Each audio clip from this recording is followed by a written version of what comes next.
العالمين والصلاة والسلام على سيد المرسلين أما بعد فأعوذ بالله من الشيطان الرجيم بسم الله الرحمن الرحيم الصلاة والسلام عليك يا رسول الله وعلى آلك وأصحابك يا حبيب الله الصلاة والسلام عليك يا نبي الله وعلى آلك وأصحابك يا نور الله۔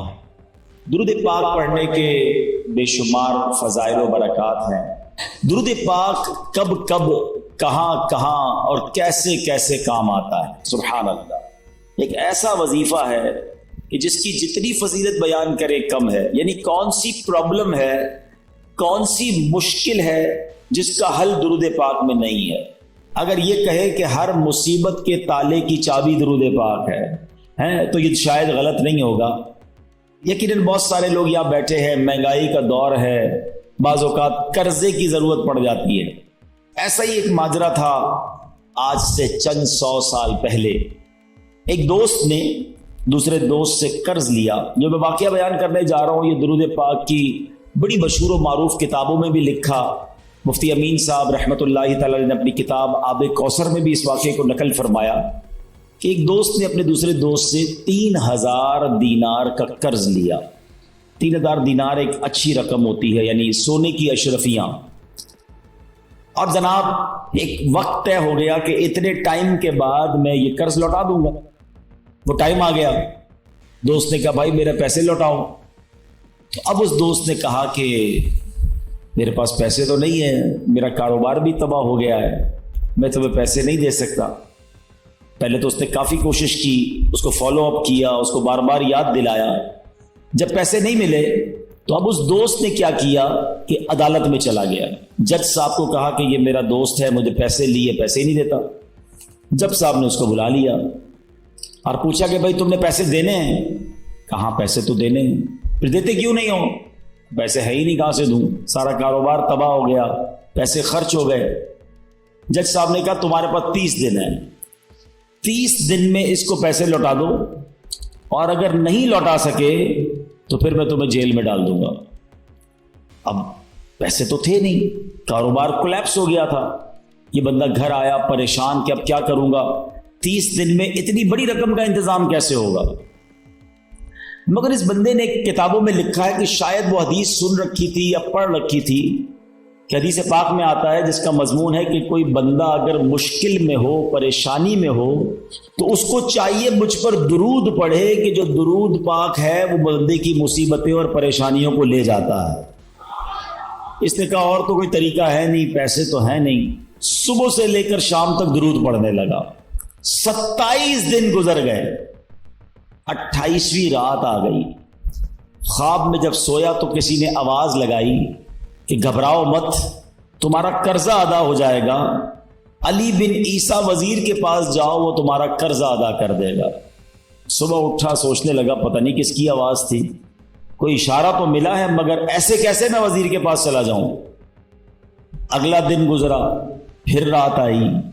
اب جو رات آئی تو نبی پاک علیہ الصلوۃ والسلام خواب میں تشریف لے آیا۔ نبی پاک علیہ الصلوۃ والسلام نے فرمایا گھبراؤ نہیں، علی بن عیسیٰ وزیر کے پاس جاؤ، وہ تمہیں تمہارا قرض ادا کر دے گا۔ صبح اٹھا تو بہت خوش، آقا نے زیارت کروائی، نبی پاک نے راستہ بھی بتا دیا۔ اب دن کون سا آ چکا ہے؟ 29واں دن آ گیا ہے، آخری دن ہے، اگلے دن کورٹ میں جانا ہے۔ اچانک خیال آیا میں وزیر کے پاس جاؤں گا، اور وزیر نے کہا میں کیسے مانوں تمہیں نبی پاک نے بھیجا؟ کوئی ایویڈنس، کوئی نشانی ہے؟ کوئی بھی آ کے کہہ سکتا ہے مجھے نبی پاک علیہ الصلوۃ والسلام نے بھیجا ہے۔ اب اسی تذبذب میں، اسی ہیزیٹیشن میں یہ والا دن بھی گزر گیا، مگر درود پڑھتا رہا۔ رات پھر ہوئی تو نبی پاک علیہ الصلوۃ والسلام پھر خواب میں تشریف لائے۔ نبی پاک نے فرمایا علی بن عیسیٰ وزیر کے پاس جاؤ، تمہارا قرضہ ادا کرے گا۔ کہ حضور کیسے جاؤں؟ جاؤں گا اور اگر مجھے کوئی نشانی مانگی تو میں کیا نشانی بتاؤں گا؟ پیارے آقا علیہ الصلوۃ والسلام نے فرمایا اسے جا کر کہنا کہ تم 5000 بار روزانہ صبح فجر کی نماز کے بعد درود پاک پڑھتے ہو، یہ راز صرف تمہیں پتا ہے، تمہارے رب کو پتا ہے، اور کسی کو نہیں پتا، اور جب تک گنتی پوری نہیں ہوتی تم کسی سے بات بھی نہیں کرتے۔ بس اب صبح اٹھا تو دیوانہ جھوم رہا ہے، سیدھا پہنچ گیا وزیر کے پاس. یہی وہ دن ہے جس دن عدالت میں بھی جانا ہے, مگر صبح صبح پہنچ گیا وزیر کے پاس. وزیر اپنے درباریوں کے ساتھ, اپنے دوستوں کے ساتھ بیٹھا تھا. کہا پیغام دیجئے وزیر صاحب سے کہ مجھے آپ سے ملاقات کرنی ہے, بڑا امپورٹنٹ, بڑا اہم پیغام لایا ہوں. وزیر صاحب نے جب یہ سنا تو کہا پوچھو کس کا پیغام لایا ہو؟ باہر سے جواب دیا کہ میں نبی پاک علیہ الصلوۃ والسلام کا پیغام لایا ہوں. اب وزیر تھا تو عاشق رسول, فوراً اندر بلایا تو فرمائیے کیا پیغام ہے؟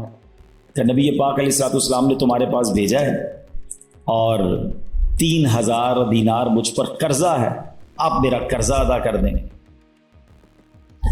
تو وزیر صاحب نے کہا بات تو بڑی زبردست ہے, لیکن اگر کوئی نشانی ہو میں کیسے مان لوں کہ آپ کو پیارے آقا علیہ الصلوۃ والسلام نے بھیجا ہے؟ کہا خالی ہاتھ نہیں بھیجا, آقا نے نشانی بھی بتائی ہے. کہا بتائیے نشانی کیا ہے؟ کہا نشانی یہ ہے کہ آپ روزانہ صبح فجر کی نماز کے بعد 5000 بار درود پاک پڑھتے ہیں, اور یہ راز صرف آپ کو معلوم ہے, آپ کے رب کو معلوم ہے. وزیر تو جھوم اٹھا نا, اس کے تو درود پاک مقبول ہو گئے. کہتا مرحبا یا رسول اللہ. اپنے کمرے میں گیا, واپس آیا, 3000 دینار نہیں وہ 9000 دینار لے کر آیا. کہتے پہلے 3000 تو نبی پاک کا حکم, آقا کا حکم سر آنکھوں پر, لبیک یا رسول اللہ, یہ لیجئے. دوسرے 3000 آپ نے میرے گھر تک قدم رنجا فرمایا, اتنی پیاری خوشخبری سنائی, یہ اس کا تحفہ ہے. تیسرے 3000 لیجئے کہ آپ اپنے بچوں کے لیے اس سے کوئی کاروبار وغیرہ شروع کریں اور ایک وعدہ بھی کر کے جائیں. اب زندگی میں آپ کو جب بھی کوئی کام پڑے نا, آپ نے کہیں اور نہیں جانا, مجھے خدمت کا موقع دینا ہے. اللہ اکبر. یہ دیوانہ تو خوش. اب پہنچ گیا عدالت میں. اچھا وہاں عدالت میں سارے یہ سوچ رہے ہیں, ایوری بڈی ایکسپیکٹنگ کہ یہ تو آئے گا آ کر کہے گا پیسے ویسے ہیں نہیں, جج صاحب نے اس کو جیل میں ڈالنا ہے. یہ تو گیا, جاتے ہی جج صاحب کے ہاتھ میں 3000 دینار رکھ دیے کہ جج صاحب یہ لیجئے, میری جو قرضہ تھا میرے دوست کو دے دیجئے. جج نے کہا ٹھہرو, یہ بتاؤ آئے کدھر سے پیسے؟ تم تو کہتے تھے کاروبار نہیں, تم تو کہتے تھے حالات خراب ہیں, کھانے کو پیسے نہیں, 3000 دینار لے کر آ گئے.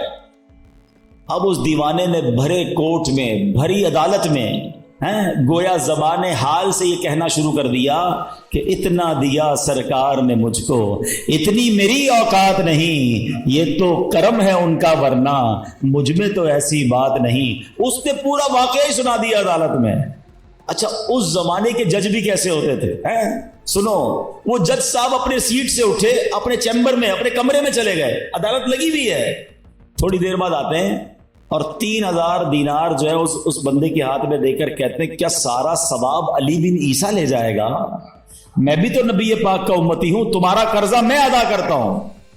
اچھا اب یہ سارا ماجرا وہ دوست بھی دیکھ رہا ہے جس نے کیس کیا تھا. اس نے کہا جج صاحب ٹھہریے, ایسا کرم اس پر ہوا ہے, میں اس سے پیسے لے کر کیا کروں گا؟ قلم اور کاغذ لائیے, میں اپنا قرضہ ہی معاف کر دیتا ہوں. اچھا اب یہ عاشق رسول جج صاحب کو کہتے ہیں جج صاحب اور تواڈے پیسے تو واپس لے لو, آپ اپنے پیسے تو واپس لے لو, میں نے کیا کرنا ہے, قرضہ ہی معاف ہو گیا. تو جج کہتا ہے بھائی اللہ کے رسول کے نام پر پیسے نکالے ہیں, اب یہ پیسے میں نے واپس نہیں لینے, یہ پیسے تم اپنے ساتھ ہی لے جاؤ. اب یہ دیوانہ جو ایک رات پہلے 1 روپیہ نہیں ہے, صبح اس کو اس بات کا خوف ہے کہ مجھے گرفتاری دینی ہے, اب 12000 دینار لے کر اپنے گھر کو واپس جا رہا ہے. تو یہ درود پاک ہے, یہ نبی پاک کی طرف لو لگانا ہے. بس نظر پڑنے کی دیر ہے, توجہ ہونے کی دیر ہے. وہ شاعر کہتے ہیں نا, یاد رکھو اگر اٹھ گئی ایک نظر, بس وہ نظر چاہیے. یاد رکھو اگر اٹھ گئی ایک نظر, جتنے خالی ہیں سب جام بھر جائیں گے. ہمیں وہ نظر درکار ہے, اور وہ نظر کیسے ہوگی کہ ان کی بارگاہ میں درود پاک کا نذرانہ ہو, ان کی سنتوں پر عمل کرنے والی زندگی ہو, نبی پاک کی رضا والے کام ہو. پھر دیکھیں آقا جب نگاہ عنایت فرماتے ہیں, بہت سارے لوگ ملتے ہیں, پرچیاں دیتے ہیں, بیماری ہے, قرضہ ہے, پریشانی ہے, جناب گھر میں بڑے مسائل ہیں, جس کام میں ہاتھ ڈالتا ہوں وہ کام برباد ہو جاتا ہے. سنو بریلی کے تاجدار سب باتوں کا سولوشن کیا دے رہے ہیں, حل کیا بتا رہے ہیں؟ فرماتے قسمت میں لاکھ پیچ ہوں, 100 بل 1000 کج. کہتے گتھی بن گئی ہے نا زندگی, ایسا لگتا ہے گتھی ہو گئی ہے, سمجھ ہی نہیں آ رہا کون سا سرا پکڑوں, کیسے مسائل حل کروں. ایک مسئلہ حل کرتا ہوں, دوسرا کھڑا, دوسرا حل کرتا ہوں, تیسرا. امام عشق و محبت کہتے ہیں قسمت میں لاکھ پیچ ہوں 100 بل 1000 کج، آقا یہ ساری گتھی ایک تیری سیدھی نظر کی ہے، ایک نظر پڑنی ہے ساری گتھیاں سلجھ جانی ہے۔ تو درود پاک پکڑ لو، اس کمال کا وظیفہ ہے، پکڑ لو اس کو، چلتے پھرتے اٹھتے بیٹھتے پڑھتے رہو، پھر دیکھو کیسے نگاہ کر رحمت ہوتی ہے۔ ہمیں کسی سے کیوں مانگنا ہے؟ منت غیر کیوں اٹھائیں، کوئی ترس جتائے کیوں؟ کیا بات کہتے ہیں اعلیٰ حضرت بھی ہے، کوئی ہم پر کیوں ترس جتائے یار، میں نبی پاک کا امتی ہوں نا۔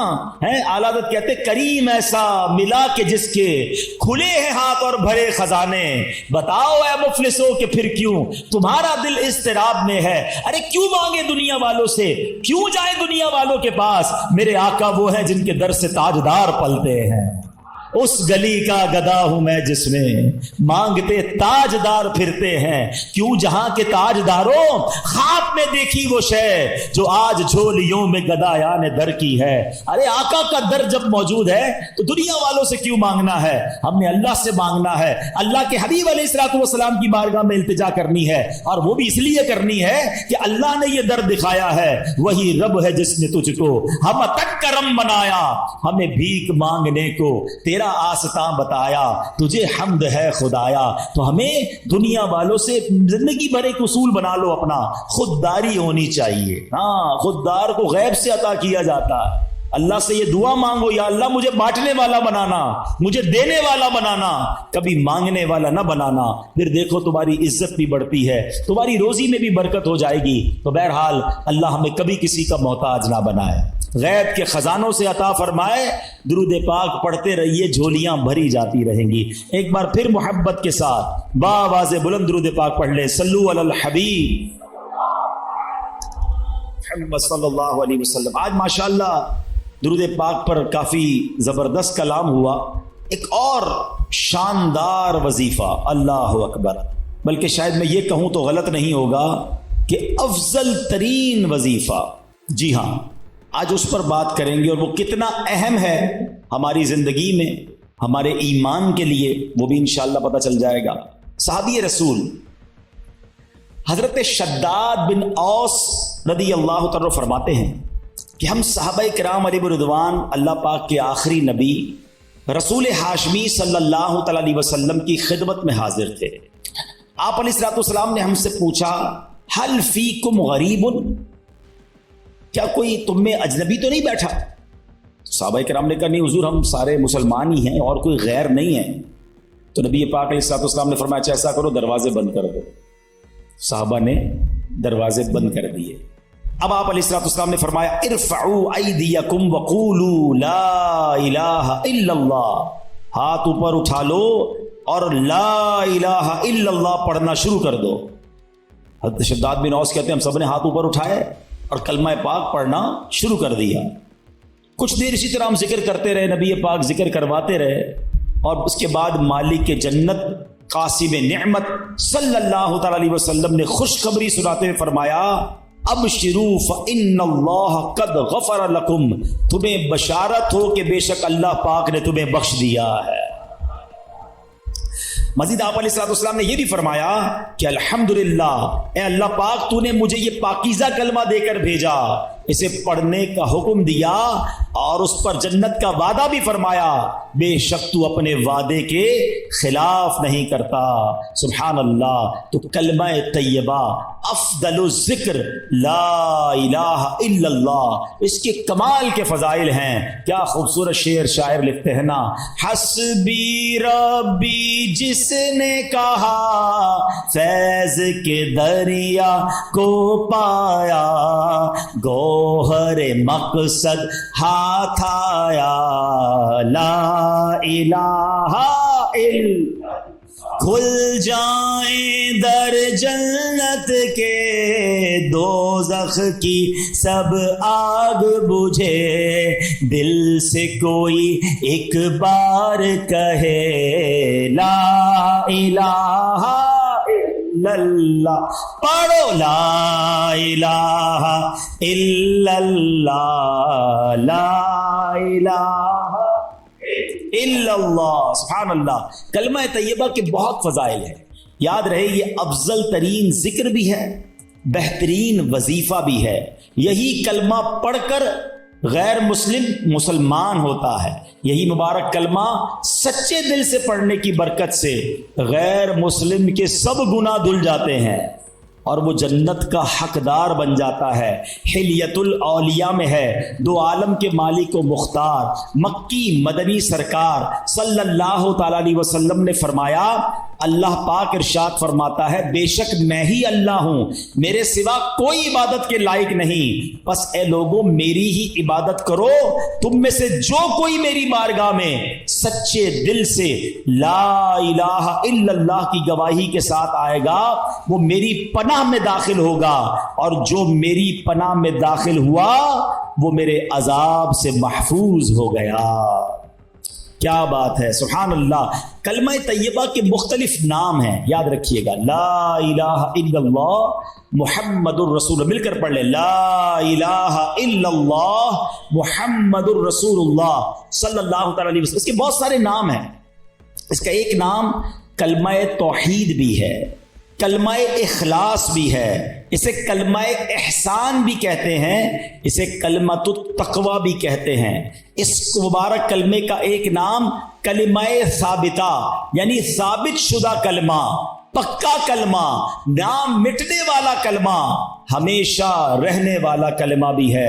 سبحان اللہ، اتنے حدیث اور اتنے فضائل ہیں اس کے بارے میں۔ صحابی رسول حضرت ابو ہریرہ رضی اللہ تعالیٰ عنہ فرماتے ہیں، میں نے اللہ پاک کے آخری نبی رسول ہاشمی صلی اللہ تعالیٰ علیہ وسلم کی خدمت میں عرض کی، یہ بخاری شریف کی حدیث ہے کہ یا رسول اللہ صلی اللہ تعالیٰ علیہ وسلم، قیامت کے دن آپ کی شفاعت سے حصہ پانے والے خوش نصیب لوگ کون ہوں گے؟ فرمایا، اے ابو ہریرہ، میرا گمان یہی تھا کہ تم سے پہلے مجھ سے کوئی یہ بات نہیں پوچھے گا۔ نبی پاک کو یہ بھی پتا تھا سوال کون پوچھے گا مجھ سے۔ فرمایا کیونکہ میں حدیث سننے کے معاملے میں تمہاری حرص کو جانتا ہوں۔ پھر فرمایا، اے ابو ہریرہ، قیامت کے دن میری شفاعت پانے والا خوش نصیب وہ ہوگا جو سچے دل سے لا الہ الا اللہ کہے گا۔ ایک بار پھر پڑھ لیں، لا الہ الا اللہ محمد الرسول اللہ صلی اللہ تعالی علیہ وسلم۔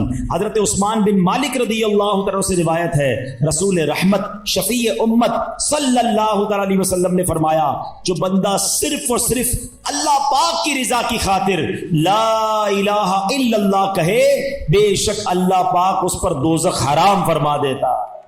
ایک بار پھر پڑھ لیں، لا الہ الا اللہ محمد الرسول اللہ صلی اللہ تعالی علیہ وسلم۔ اللہ پاک کے آخری نبی رسول ہاشمی صلی اللہ تعالی علیہ وسلم نے فرمایا، من مات وہو یعلم انہ لا الہ الا اللہ دخل الجنہ، یعنی جو اس حال میں مرا کہ وہ جانتا ہے اللہ پاک کے سوا کوئی عبادت کے لائق نہیں تو وہ جنت میں داخل ہوگا۔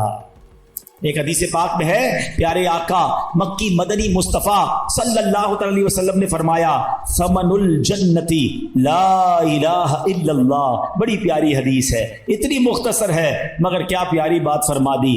آپ کہیں جناب مجھے ڈیفنس میں بنگلہ چاہیے، آپ اگلا سوال ہوگا کتنے کا ہے، قیمت کیا ہے، پرائس کیا ہے، مجھے فلاں والا نیا موبائل چاہیے، ہاں مجھے بھی چاہیے، قیمت تو بتاؤ۔ اچھا جناب فلاں قسم کی گاڑی چاہیے، مگر یہ تو بتاؤ کتنے کی ہے، جیب میں پیسے ہوں گے تو لوں گا نا۔ اب اگر آپ سے کوئی کہے کہ جنت کی قیمت کیا ہے، جنت کا ثمن کیا ہے، جنت کا داخلہ کیسے ملے گا، آئے ہائے، نبی پاک نے ایک لائن میں جنت کی قیمت بیان فرما دی۔ آقا فرماتے ثمن الجنہ لا الہ الا اللہ، آقا فرماتے جنت کی قیمت لا الہ الا اللہ۔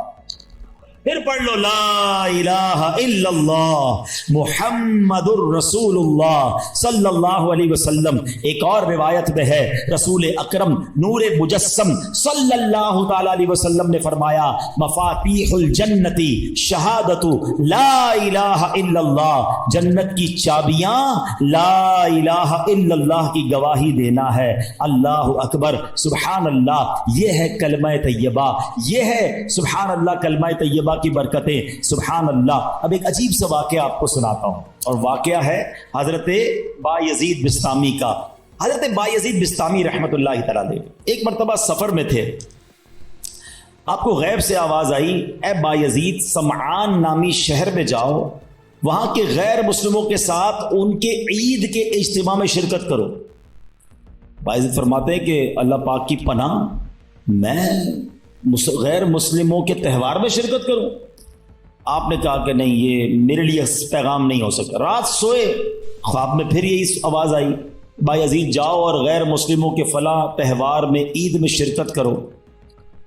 پھر یہ کہتے میں اٹھ گیا، خواب سے کانپنے لگا، سوچ رہا تھا کہ یہ کس کی آواز ہے، مجھے کون پیغام دے رہا ہے، کہیں شیطان کی طرف سے تو نہیں؟ کہہ رہے میں بیدار تھا تو جاگتے میں آواز آئی، اے بایزید ڈرنے کی ضرورت نہیں، تم میرے فرما بردار ہو، مگر غیر مسلموں والا لباس پہنو، ان کے اجتماع میں جاؤ، ایک راز ہے اس میں۔ اب حضرت بایزید اللہ کے برگزیدہ بندوں میں سے اب سمجھ گئے کہ یہ شیطان کی طرف سے آواز نہیں ہے، یہ رحمان کی طرف سے پیغام۔ آپ نے لباس پہنا اور آپ چلے گئے غیر مسلموں کے تہوار میں۔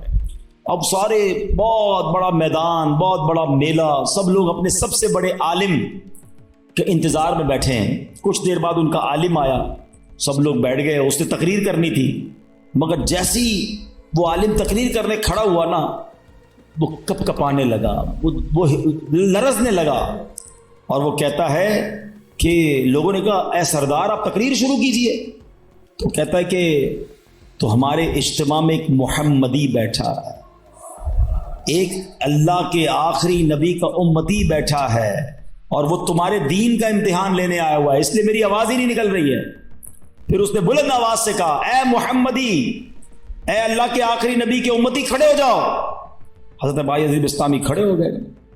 تو اس عالم کہتا اب میں تم سے کچھ سوال کروں گا، تم نے جواب دیا تو اس کے بعد ہم ساری باتیں تمہاری مانیں گے، اور اگر تم جواب نہ دے سکے تو ہم تمہیں قتل کر دیں گے۔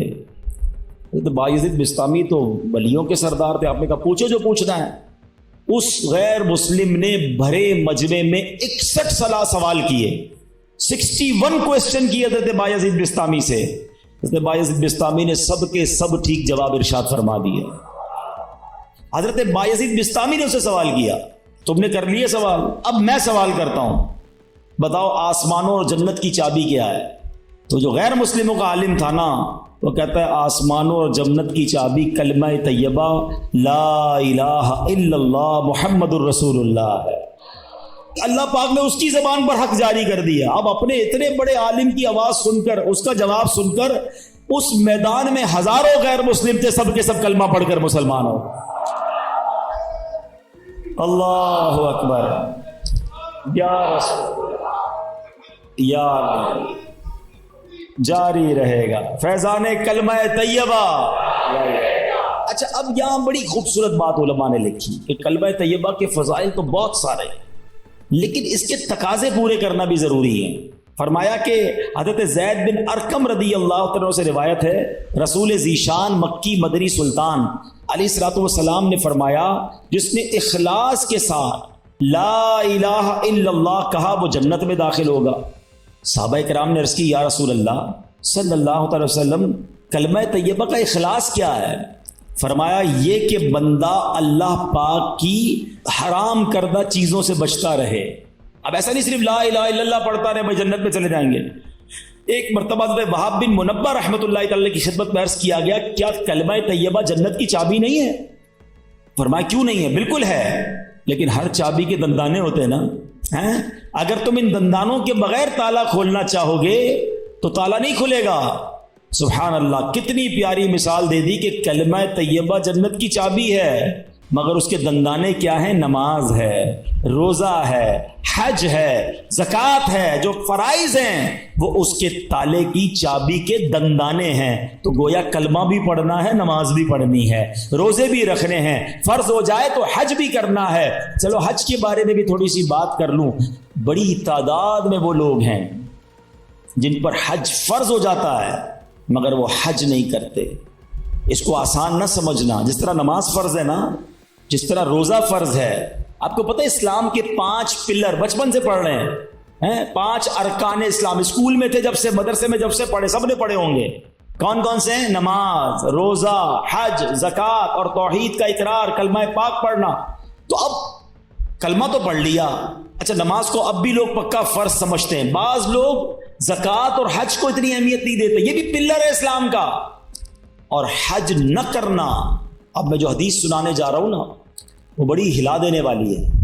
حدیث پاک کا مضمون ہے، نبی پاک فرماتے ہیں جو کوئی شخص استطاعت کے باوجود، یعنی طاقت رکھتا ہے، پیسے بھی ہیں، گھر والوں کو بھی نان نفقہ دے سکتا ہے، ایسی صحت بھی ہے کہ حج کر سکے، استطاعت کے باوجود حج نہ کرے، آقا فرماتے ہیں مجھے کوئی پرواہ نہیں وہ عیسائی ہو کر مرے یا یہودی ہو کر مرے، یعنی معاذ اللہ اس کے ایمان پر خاتمہ نہ ہونے کا خوف ہے۔ لوگ کہتے ہیں یار بس حج کرنا ہے تو وہ ذرا بچی کی شادی کر لوں پھر کر لوں گا، وہ ذرا کاروبار سیٹ کر لوں پھر کر لوں گا، آج کل بڑی گرمی ہے، حج ذرا ٹھنڈ میں آئے نا پھر کر لوں گا۔ اور اللہ کے بندوں ہمیں نہیں پتا ہم زندہ رہیں گے نہیں رہیں گے اگلے حج تک۔ کئی لوگ پچھلے حج میں ہمارے ساتھ تھے، اس بار نہیں ہیں۔ اگر فرض ہے تو دیر نہ کریں، اور اگر تم یہ سمجھتے ہو نا کہ دو چار کام اٹکے ہوئے ہیں وہ ٹھیک ہو جائیں تو حج کروں گا، ارے تمہاری بھول ہے، وہاں چلے جاؤ، سارے کام ادھر سے ہی تو بن جاتے ہیں، بگڑے ہوئے بنتے ہیں سب کام مدینے میں، بٹتے ہیں جہاں بھر کے آلام مدینے میں، مشکل میں ہو تو جاؤ نا آقا کی دربار میں۔ اور لوگ کہتے ہیں حج کے پیسے تو ہیں مگر اس سے زیادہ نہیں ہیں، وہ کم ہو جائیں گے، بھول ہے تمہاری۔ حدیث پاک سناتا ہوں جس کا مضمون ہے حج کرو غنی ہو جاؤ گے۔ ہاں حج کرنے سے مال میں بھی برکت ہو جاتی ہے، حج میں سستی نہیں، حج ایک ہی بار فرض ہے، ایک بار کر لیا پھر بار بار نہیں ہے۔ لیکن جس نے ایک بار بھی نہیں کیا، اچھا ایک اور عجیب فینومینا، عمرے کرتے رہتے ہیں، ہر سال عمرہ کرتے، حج نہیں کیا، ارے بھائی تم 100 عمرے کر لو، تمہارا فرض ادا نہیں ہوا ہے۔ کوئی 100 نفل پڑھے اور فرض نہ پڑھے تو کیا ہوگا؟ فرض ادا ہو جائے گا؟ نہیں ہوگا نا، فرض پڑھنا پڑے گا نا۔ یہ بالکل اسی طرح حج کرنا پڑے گا۔ اور میں آپ کو سچ بتاؤں، کسی عاشق رسول کے ساتھ حج کر لیا نا پھر حج کی بار بار کیے بغیر چین آئے گا نہیں۔ حج کا مزہ بھی اور ہے، حج کا لطف ہی اور ہے، عرفات کا میدان، مزدلفہ کی راتیں، مینا کی بہاریں۔ آؤ اللہ سے دعا کرتے ہیں اللہ کلمہ پاک کی برکت سے اسی سال ہم سب کو حج نصیب فرما دے۔ اے اللہ تیرے خزانوں میں کمی نہیں، ہمیں اسی سال تیرے گھر آ کر لبیک پڑھنا بھی نصیب فرما دے۔ میرے رب کے خزانوں میں کمی نہیں ہے، لیکن حج کرنے کی پکی نیت رکھو، اور اگر حج فرض ہو گیا تو اس کی تاخیر نہ کریں۔ تو پتہ چلا کلمہ جو ہے وہ جنت کی چابی تو ہے، لیکن جناب والا اس کے دندانے بھی ہیں، اور اس کے دندانے کیا ہیں؟ اس کے دندانے یہ ہیں کہ نماز پڑھے، روزہ رکھے، اور حج فرض ہو تو حج ادا کرے، زکوٰۃ کی شرائط پائے جائیں تو زکوٰۃ دے، پھر دیکھیں انشاءاللہ یہ جنت کی چابی کیسے کام کرتی ہے۔ حضرت نوح علیہ السلام نے ایک بار اپنے بیٹے کو کمال کی نصیحت فرمائی۔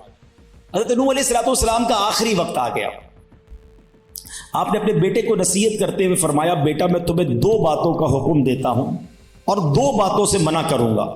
بیٹا میں تمہیں حکم دیتا ہوں کہ کلمہ طیبہ لا الہ الا اللہ کی کثرت کرتے رہو، بے شک اگر ترازو کے ایک پلڑے میں 7 آسمانوں اور 7 زمینیں رکھ دی جائیں، دوسرے ایک پلڑے میں کلمہ طیبہ رکھ دیا جائے تو 7 آسمانوں اور 7 زمینیں کا جو وزن ہے اس کے مقابلے میں کلمہ طیبہ کا وزن بڑھ جائے گا۔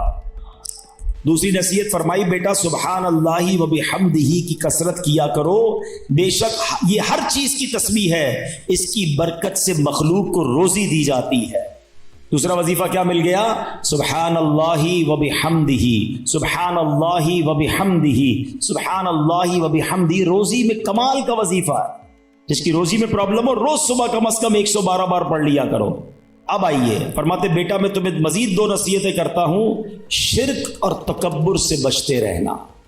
تو یہ 2 باتیں پازیٹو جو کرنے والی ہیں، 2 باتیں جن سے بچنا ہے، اس کو پکڑ لیجئے، کلمہ پاک اور سبحان اللہ و بحمدہ کا ذکر کرنا ہے، اور شرک اور تکبر سے بچنا ہے۔ یہ حضرت نوح علیہ السلام